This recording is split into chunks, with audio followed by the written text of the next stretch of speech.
Hey, what's going on, guys? How's everybody doing? So last week I put out a video detailing a whole bunch about the elemental gauge mechanics, how they worked, how you could apply them with your own teams, and you guys seem to really dig the video. You guys gave it a lot of love, so thank you very much. However, a lot of you guys had some follow-up questions, and I started to see a lot of repeat questions. So what I decided to do was, instead of answer each of those individually, which I did end up doing, but I figured that there would be a lot of people who have similar questions. So what we're going to be doing today is going over some of those frequently asked questions about elemental gauges, dive a little bit deeper, and go into some specifics about how these work. Plus, a lot of these concepts are a lot easier to illustrate visually rather than just in a comment, so I feel like having that visual element will help to reinforce some of the points that I'm going to be making. But before we get into the video, I'd love for you guys to help me beat that raid boss that is the YouTube algorithm. So I'd like for you guys to leave me a comment. Let me know, what is the hero that you are most enjoying using as a support? It doesn't necessarily have to be a strictly support unit, but if you have a unit that you love putting on your team as a support, let me know. Xiangling has definitely been mine in recent times. I just like dropping rocks on people. I use him on all my dual geo teams, and he's absolutely a blast to play. So let me know down in the comment section below what your favorite support unit is. And with that out of the way, let's jump right into the video. So the first question that I'd like to address, and this is the easiest one to answer, so we're going to start out with it, was why not use Xiangling for more consistent pyro debuff? And I actually got this question a lot. So if you didn't see the original video, which I highly suggest, a lot of this video probably won't make sense if you haven't seen that, but in that video I was using Xinyan and Bennett as my supports, and the answer is actually kind of simple. I never intended for that to be an actual team. Really, it was just for video filming purposes. Xinyan's skill is just easier to control than Xiangling, so for the purposes of recording, it just makes sense to use her since they both have the same application of pyro. That's really the only reason. Yeah. All right, one and done. On to the next question. So our next question comes from Kirigaya Kazuto, and he asked, how would I know how many gauges my characters have? Well, I did actually go over this in the first video, but just in case, and it is going to be kind of important for this video, we will go over it again. On the Kaching Main's Discord server, there is a complete guide there. They have a full comprehensive guide on a whole bunch of different mechanics. One of those, which is the elemental gauges. So you click on that link and it brings you to the chart that I've had on screen here for a few seconds. I'm also going to be linking this down in the description below, but you basically take a look at this chart and you just follow it over, and that tells you how many gauges all your characters have. There is, of course, a second tab for your Anemo and Geo characters. So next up, at the end of the original video, I had mentioned that the elemental gauge that you applied can actually change the damage that you do to Fatui shields. So Jonathan asked, you have to do a follow-up with the focus on Fatui shields. Any high AR will know what element to use against a certain type of shield, but to know the absolute best option considering the strength and speed of elemental application can be huge.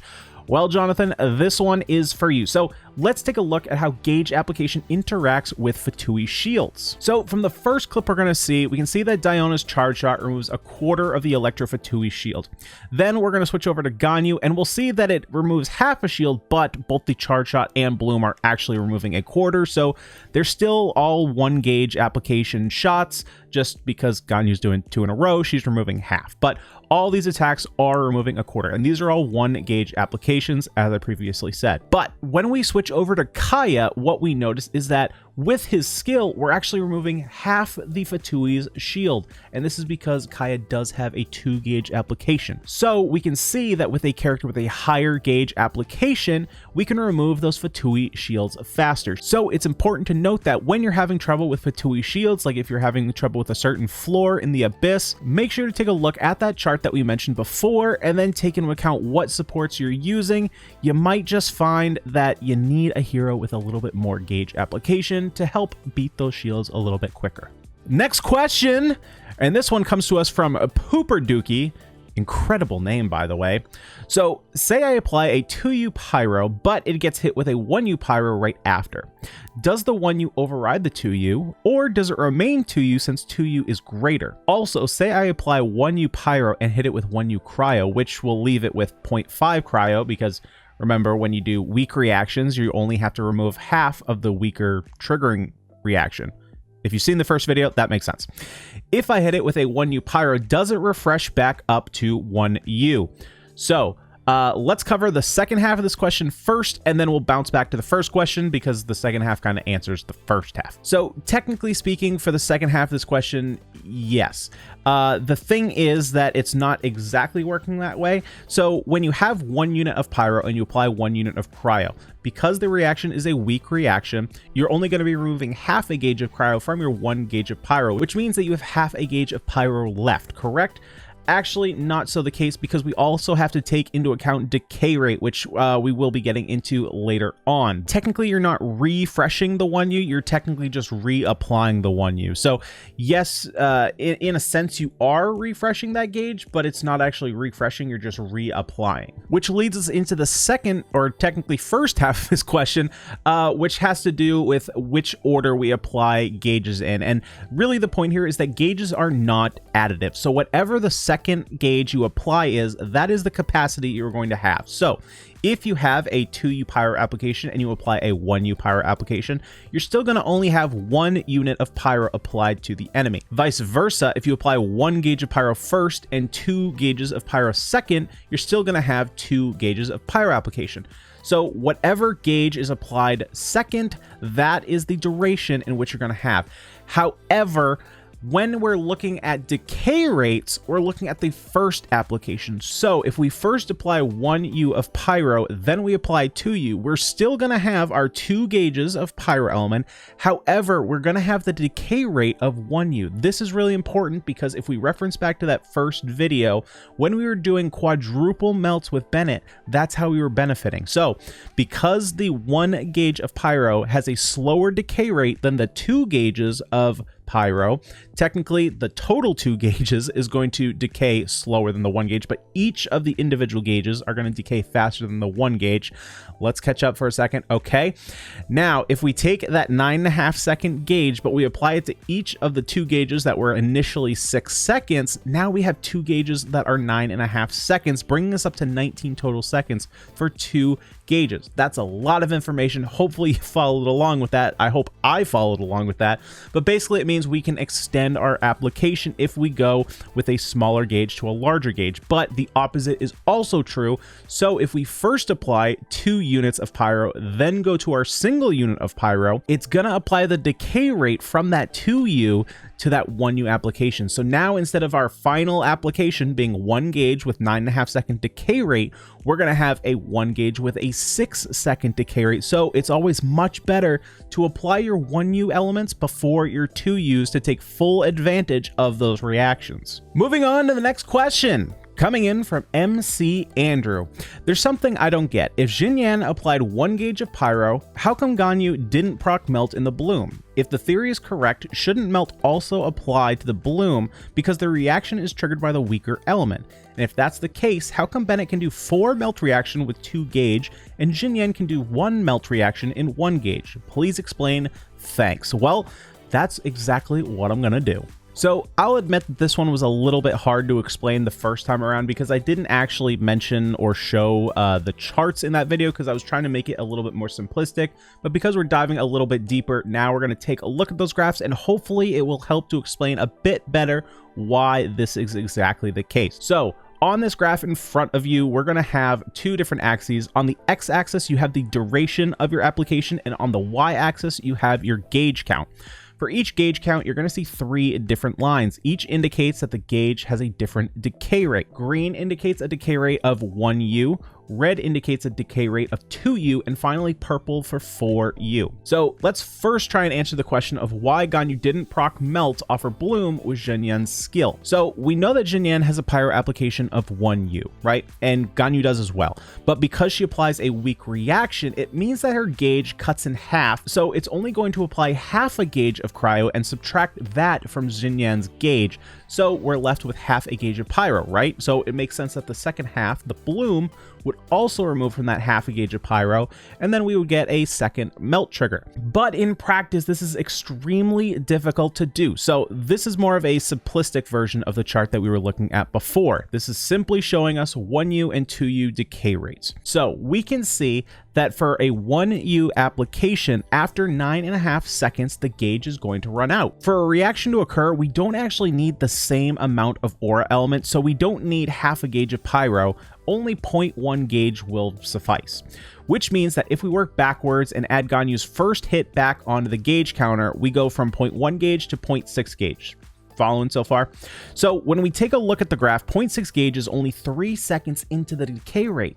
Technically, it's more like 2 3/4, but also remember that this is the minimum time that we would need in order to achieve a double melt from a 1U application, which means you would have to apply Pyro, switch heroes, charge Ganyu's shot, hit the first shot, then hit the bloom, all in less than 3 seconds, and really in less than 2 3/4 of a second, which just mechanically can't happen. It just, those actions take longer than that amount of time. So now looking at the 2U graph, since again, we only need 0.6 gauge of Pyro to actually achieve a double melt trigger, we can take about 7.5 seconds, and that is easily doable mechanically in game.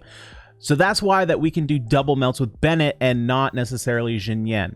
Now, Xiangling, on the other hand, is a completely different thing because we can put Gooba out there, charge up our shot, and as soon as Gooba inflicts Pyro, we can shoot Ganyu's arrow, and because that time from initially applying Pyro to the actual application of Cryo is so small, we can still get double melt triggers. So really, it's just that time between the initial activation of Pyro to when that first instance of Cryo hits. We're not stopping at full application. There is a decay rate, so when you take that into account, that's why for most cases, single application Pyro and Cryo, you're only going to get 1 melt trigger, but with other heroes, you can achieve more. But what about Bennett's potential quad melts? Because that was also a second half of the question. Well, remember when we did this in the previous video, we were manipulating decay rate. So while we did only have 2 gauges of Pyro applied in that video, we only had a decay rate of 1U, which, you know, we addressed in a further question in this video. So if we take a look at the graph, we're looking at the green line as that's what's indicating a 2U application with a 1U decay rate. So to get to that 0.6 gauge mark, it takes 12 seconds. So that's why if we can set that up and attack fast enough, we can achieve 4 melt triggers with Bennett. But just keep in mind that it is a team effort. Bennett's not doing this just by himself. He does need some support in order to get these effects. So now we get to the final question, and before we go over the final questions, if you've made it this far, please remember to leave a like and subscribe to the channel if you haven't already. It really helps just spread this video to more people. We get into that YouTube algorithm, and overall it helps the community because the more knowledge we have in the community, the better off we will all be. So thank you so much for that. So our final question is coming to us from Bayo234, and they ask, if I use Bennett's tap E skill and then use Sucrose to swirl the Pyro, how would it affect the gauge? Would it refresh it? Would it change the decay rate? Very curious. I was as well, so I went to testing this, and that is the video that you are going to see on screen. So if we take a look at what happens when we swirl both a single gauge from Diluc and a double gauge from Bennett, we'll see that they actually decay at the same rate. However, what I found consistently was that the decay rate was actually 10.5 seconds total, which is actually nowhere on the graph, even considering other decay rate to gauge combinations. So I'm not exactly sure what's going on here, I'll be honest. Nor could I find the answer. I was looking on the Kaching main Discord server, I was asking questions, I was looking at their guide, I just couldn't find an answer to this anywhere. So unlike the other questions, unfortunately, this one's going to be kind of a cliffhanger. I don't actually know why this is happening, but I can confirm that this is how it works. So you have a visual representation of what happens when you apply an element with a swirl application. One final thing to note about swirl though, unlike other elements where you can apply a reaction with very minimal gauge, swirl is not like that. For some reason, if you apply a Nemo to an element and there's very little gauge left, it won't actually trigger a swirl application, as you'll see on screen. I have no idea why it's doing this. I'm assuming that it's supposed to be like this. It could be a bug, but I wasn't able to confirm why this is the case either, and I also couldn't confirm the actual threshold that this happens. So just apply your swirls quickly, I guess. I don't really know like how else to explain this one, but I don't know, it's just kind of interesting how that works. So now we've come to the end, and those were the most asked questions that I had on that previous video. I hope it does help to clarify some things that I didn't fully go into, as that was really just intended to kind of be a baseline video, just kind of make those details as easy to digest as possible. And then for people who wanted further information, they could either go seek it out themselves or come and ask me, which I'm more than happy to look into and further answer for you guys. So if you are looking to find some more content from me, you can head over to my Twitch page, twitch.tv/xjazze. We stream there 3 times a week, Monday, Wednesday, Friday, or you can subscribe right here on YouTube by clicking that red subscribe button. Like the video if you liked it, and click that notification bell. That way you never miss a video. And of course, if you want to join our community over on Discord, link is always down in the description below. But guys, that's all I got for today. Hopefully you did enjoy. I'll see y'all in the next video. Peace.